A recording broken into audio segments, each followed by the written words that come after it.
Bonjour et bienvenue dans Pas encore vu, saison 2, épisode 8. Il y a des épisodes où tout se passe bien. Ce n'est pas du tout le cas de celui-ci. L'épisode de juillet était plutôt fidèle à ce que j'avais en tête. Il s'est également nourri des idées de scénario, du tournage et du montage. Pour l'épisode du mois d'août, suite à des contraintes personnelles, j'ai du mal à écrire, à faire de jolies images, à trouver de la cohérence. Je crois que je me suis perdu et que j'ai tourné en rond.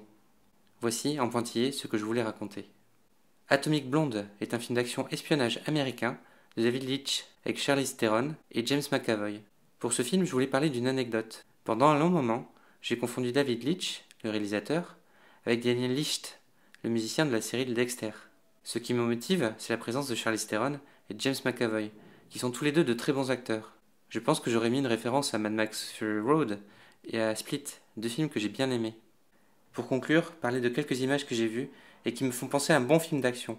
Le héros se sert de ce qui lui tombe sous la main pour se débarrasser de ses opposants. C'est un truc qu'on le retrouve dans les films d'action de Jackie Chan et que j'aime bien, mais on aura l'occasion d'en reparler dans les épisodes à venir.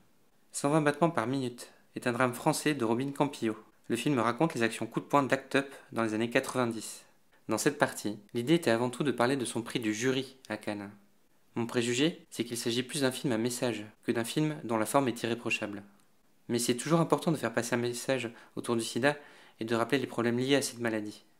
L'autre axe que je voulais aborder est que Robin Campillo avait réalisé le film Les Revenants, avant que cela devienne une série sur Canal+. Il est toujours intéressant de voir le rapprochement entre la série de télé et le cinéma, mais on aura l'occasion d'en reparler dans les épisodes à venir. Les Proies est un thriller américain de Sofia Coppola, avec Elle Fanning, Kirsten Dunst, Nicole Kidman et Colin Farrell. Les Proies est un remake. Il a eu le prix de la mise en scène à Cannes.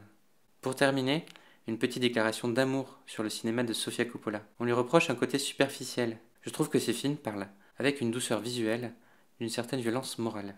On parle de suicide dans Virgin Suicide, d'amours impossibles dans Lost in Translation, de la relation père-fille dans Somewhere. Mon vrai attachement pour Sofia Coppola est d'avoir écrit une histoire d'amour entre Bill Murray, que j'adore, Scarlett Johansson tout autant, et qui se passe au Japon.